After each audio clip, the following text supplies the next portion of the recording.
हर्षोल्लास के साथ मना राधा अष्टमी महोत्सव। महाअभिषेक, हरिनाम संकीर्तन बना आकर्षण का केंद्र। राधा रानी का किया गया पंचामृत अभिषेक। मंदिर में की गई आकर्षक सजावट। उत्सव में शामिल होने विभिन्न राज्यों से आए भक्त।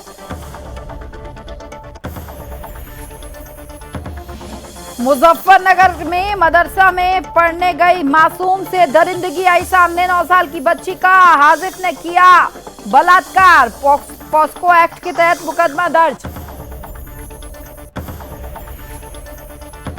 मुठभेड़ में अपहरण करता हुए घायल। प्रयागराज में सिपाही को लगी गोली। कार्रवाई जारी। व्यापारी के अपहरण बेटे के सिर कुचलकर की हत्या। हाथ पैर बांधकर चित्रकूट के जंगल में फेंका शव।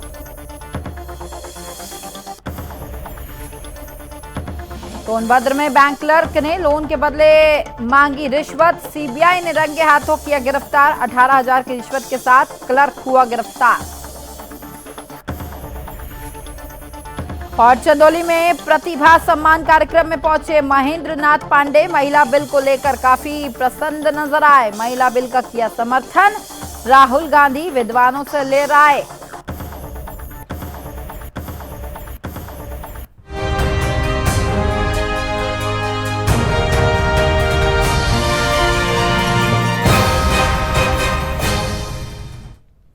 नमस्कार, आपका राज्य आपकी खबर देख रहे हैं आप और मैं हूं आपके साथ स्मारिका ठाकरे। बुलेटिन की शुरुआत करेंगे। पहली खबर उत्तर प्रदेश की मथुरा से है, जहां वृंदावन में अष्टमी को राधा रानी का जन्मोत्सव संपन्न हुआ और ब्रज में आनंद और उल्लास के साथ इस पर्व को मनाया गया। इसी क्रम में चंद्रोदय मंदिर के भक्तों ने भगवान श्री कृष्ण की ब्रज की राधा रानी के प्राकट्य उत्सव को, राधा जन्माष्टमी महामहोत्सव को बड़े ही हर्षोल्लास के साथ मनाया। राधा अष्टमी पर्व पर भक्तों द्वारा मंदिर प्रांगण को पुष्पों एवं रंगोलियों द्वारा बड़े ही मनोहर रूप में सुसज्जित किया गया था और राधा अष्टमी महामहोत्सव का शुभारंभ मंगल आरती की शंख ध्वनि के साथ हुआ और इसके बाद भगवान श्री राधा वृंदावन चंद्र की धूप आरती, नवीन पोशाक धारण, फूल बंगला, झूलन उत्सव, 56 भोग और अखंड हरिनाम संकीर्तन का आयोजन किया गया। तो वहीं शाम को ठाकुर श्री राधा वृंदावन चंद्र का पालकी उत्सव का आयोजन किया गया। इसके बाद निर्माणाधीन चंद्रोदय मंदिर के उत्सव हॉल में राधा रानी एवं ठाकुर का महाअभिषेक, वैदिक मंत्रोच्चारण और शहद, बूरा, विभिन्न प्रकार के फलों के रस, विभिन्न जड़ी बूटियों और फूलों से महाअभिषेक संपन्न किया गया। तो वहीं राधा अष्टमी के अवसर पर हरि नाम संकीर्तन में बाहर से आने वाले श्रद्धालुओं ने बढ़ चढ़कर हिस्सा भी लिया और भाव विभोर होकर नृत्य करते हुए ये भक्त नजर भी आए।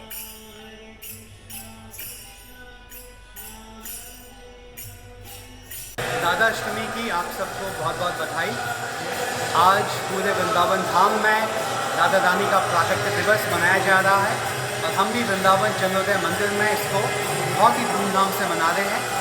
थोड़ी ही देर में भगवान राधा कृष्ण का महाअभिषेक शुरू होने वाला है और बहुत से भक्त यहाँ पे आए हुए हैं। भगवान की 56 भोग की झांकी यहाँ पर लगी हुई है। बहुत अच्छा पुष्प अलंकार हुआ है और बहुत ही भावाविभोर होकर भक्त लोग संकीर्तन। अब खबर उत्तर प्रदेश के मुजफ्फरनगर से है, जहां एक मासूम के साथ मदरसा के हाफिज ने दरिंदगी कर डाली। जी हां, मदरसा में पढ़ने गई इस बच्ची से मदरसे के ही हाफिज ने दुष्कर्म किया और 9 साल की छात्रा के साथ उस समय बलात्कार की घटना को अंजाम दिया जब पीड़ित छात्रा पढ़ने के लिए मदरसा पहुंची थी।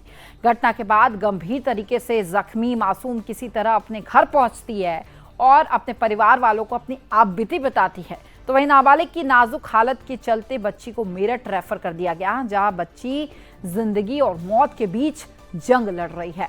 इस पर पीड़ित परिजनों ने थाने में पहुंचकर आरोपी हाफिज के विरुद्ध लिखित शिकायत दर्ज की और कार्रवाई की मांग की है।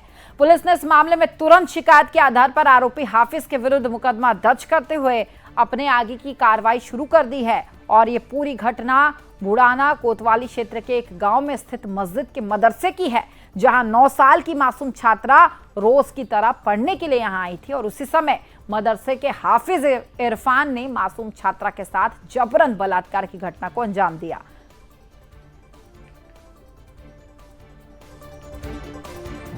मेरी बहन के साथ बलात्कार हुआ।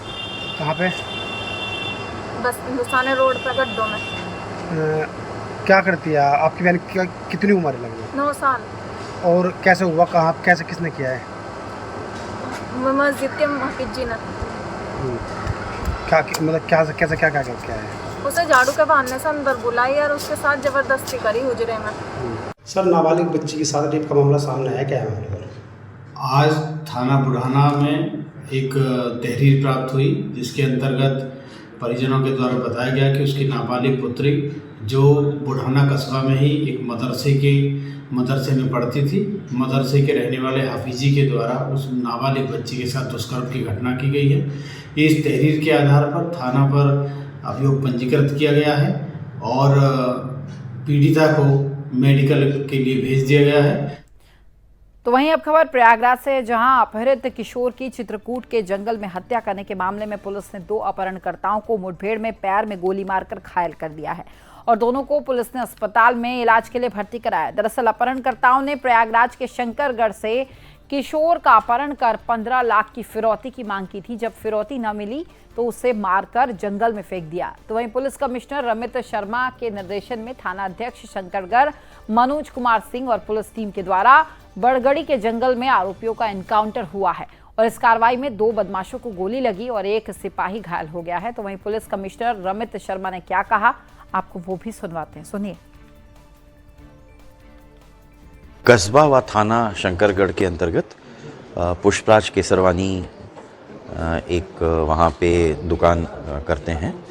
उनके पुत्र शुभ को कल उनके एक ट्रक्स जो चलते हैं उसका ड्राइवर जो है, उनका भाई और उसका भतीजा और रिश्तेदार, ये उनके बेटे को जंगल में खरगोश दिखाने की बात कह के उसको अपने साथ ले गए और इन्होंने वहाँ पर ले जाके उसकी हत्या की और हत्या करने के बाद इन लोगों ने बाद में एक कॉल मिला दिया और कॉल मिलाकर इन लोगों ने एक रैंसम मनी की बात की।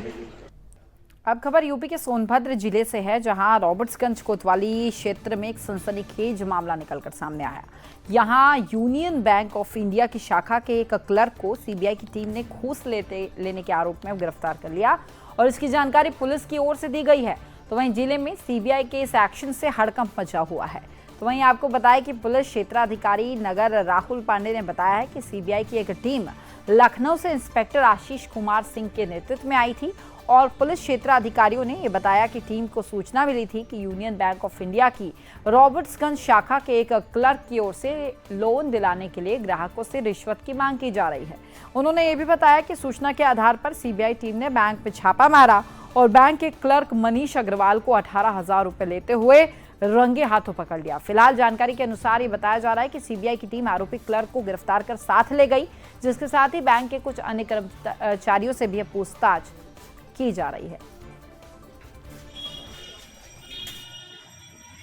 लखनऊ की एक टीम आई है जिसको लीड कर रहे हैं आशीष कुमार सिंह इंस्पेक्टर, और उनके पास ये सूचना थी कि यूनियन बैंक ऑफ इंडिया के किसी क्लर्क के द्वारा रिश्वत ली जा रही है। उस सूचना पर इस टीम के द्वारा आज रेड की गई है और एक यहाँ के क्लर्क है मनीष अग्रवाल, उनको इनके द्वारा रिश्वत लेते हुए रंगे हाथों पकड़ा गया है और इसके ऊपर इनके द्वारा एक एफआईआर भी दर्ज है हजरतगंज में सीबीआई के अंतर्गत धारा 7 प्रिवेंशन ऑफ करप्शन। तो वहीं अब खबर चंदौली से है, जहां दीनदयाल उपाध्याय नगर के ऑडिटोरियम में रामधारी सिंह दिनकर सेवा समिति की ओर से प्रतिभा सम्मान कार्यक्रम आयोजित किया गया। इसमें बतौर मुख्य अतिथि केंद्र भारी उद्योग मंत्री डॉक्टर महेंद्र नाथ पांडे भी शामिल हुए और कार्यक्रम के दौरान डॉक्टर पांडे महिला बिल को लेकर काफी उत्साहित और प्रसन्न नजर आए। उन्होंने बताया कि 27 सालों के बाद आधी आबादी को समुचित प्रतिनिधित्व मिला है और यह काम देश के मजबूत नेता पीएम मोदी जी ने ही करवाया है। इस दौरान राहुल गांधी द्वारा दिए गए बयान पर उन्होंने कहा कि सबको संवैधानिक प्रक्रिया का ज्ञान है और सरकार की ये मंशा है और तभी विशेष सत्र बुलाकर इस बिल को यहाँ पास कराया गया है। कभी जो लोग बिल फाड़ा करते थे उन्होंने भी इसका समर्थन किया और इसके लिए संवैधानिक प्रक्रिया है और अतिशीघ्र ही इसे लागू भी किया जाएगा। राहुल गांधी को ये मालूम है कि अगर कानून विदों से राय लेनी चाहिए। कि अच्छे माहौल में बिल पास हुआ, इस पर मैं टिप्पणी नहीं करूंगा। सबको संवैधानिक प्रक्रियाओं का ज्ञान है और सरकार की मंशा ही है, तभी विशेष सत्र बुला करके और इसे बिल पास कराया गया। सरकार की मंशा और उसकी इच्छा शक्ति इतनी मजबूत है कि जो लोग कभी बिल फाड़ा करते थे उन्होंने भी समर्थन किया है। तो मजबूत सरकार, उसकी मंशा का इससे बड़ा प्रमाण कुछ नहीं होगा। हाँ, लेकिन उसके लिए एक प्रक्रिया होती है संवैधानिक, उसके लिए डिलिमिटेशन परिसीमन आयोग बनेगा, उसकी समय सीमा भी बताई गई है और वो काम करेगा। तो वहीं अब खबर बिजनौर से है, जहां धामपुर में महाराणा प्रताप चौक के पास निजी अस्पताल में उपचार के दौरान गर्भवती महिला की मौत हो जाने से परिवार वालों में कोहराम मचा हुआ है। घटना की सूचना आग की तरह पहुंचने पर पुलिस वाले और पत्रकारों ने मामले की जानकारी ली, तो परिवारजनों ने गर्भवती महिला की मौत का जिम्मेदार डॉक्टर की लापरवाही को बताया है।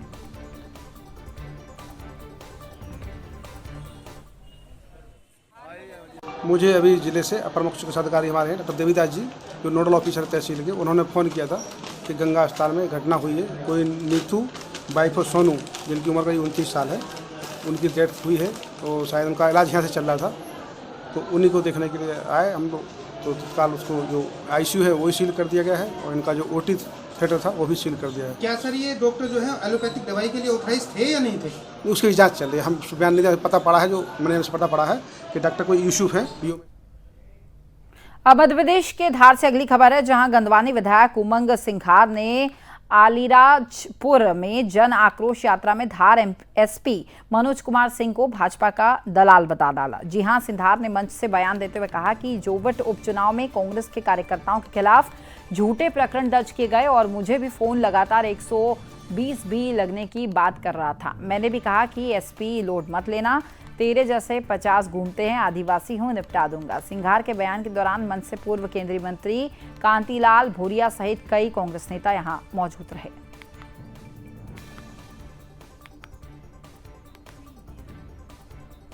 पिछले 24 घंटे से पूरे प्रदेश। वहीं अब खबर मध्य प्रदेश के ग्वालियर से है, जहां महिला एवं बाल विकास विभाग द्वारा चलाए जा रहे कुपोषण मुक्त अभियान को लेकर अब संयुक्त संचालक ने लगभग 2 दर्जन आंगनवाड़ी केंद्रों का निरीक्षण किया है और साथ ही शिवपुरी, गुना, अशोकनगर, दतिया, ग्वालियर सहित 5 जिलों का निरीक्षण करने के बाद सरकार की महत्वाकांक्षी कुपोषण मुक्त भारत अभियान के तहत 3 से 6 वर्षों के बच्चों का वजन सहित ऊंचाई का माप भी यहां पर लिया गया है।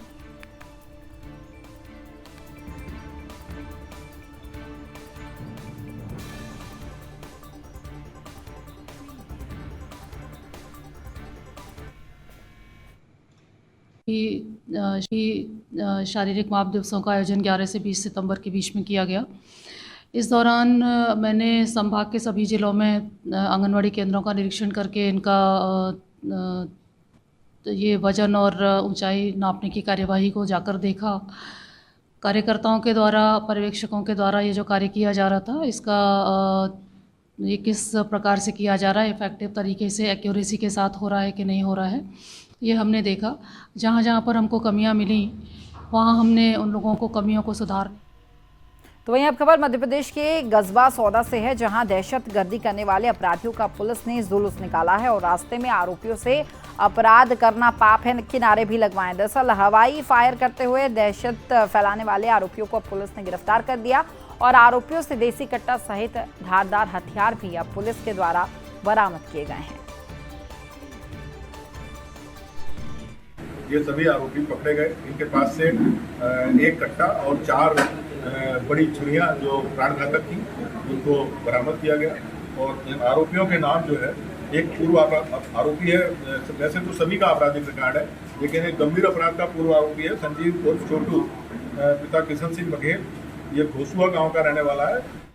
अब खबर मध्य प्रदेश के टीकमगढ़ से है, जहां पहली बार मोबाइल वर्कशॉप के माध्यम से शिविर स्थल पर ही आधुनिक एवं उच्च तकनीकी युक्त कैलिपर का वितरण किया गया है, जिसमें बाधित, पोलियोग्रस्त, लकवा पीड़ित और स्थानीय रूप से फ्रैक्चर सेरेब्रल पॉलिसी से ग्रस्त दिव्यांगजनों को आधुनिक उच्च तकनीकी युक्त कैलिपर्स का वितरण यहां पर किया गया है।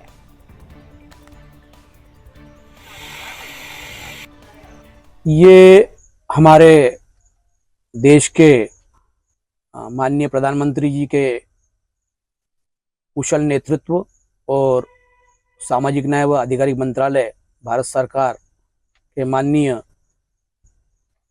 डॉक्टर श्री वीरेंद्र कुमार जी के मार्गदर्शन में, जो कि दिव्यांगों के पुनर्वास के लिए हमेशा चिंतित व कार्यशील रहते हैं। तो फिलहाल आपका राज्य आपकी खबर में इतना है, लेकिन सुदर्शन न्यूज में खबरों का सिलसिला जारी है और आप देखते रहिए सुदर्शन न्यूज। जय हिंद।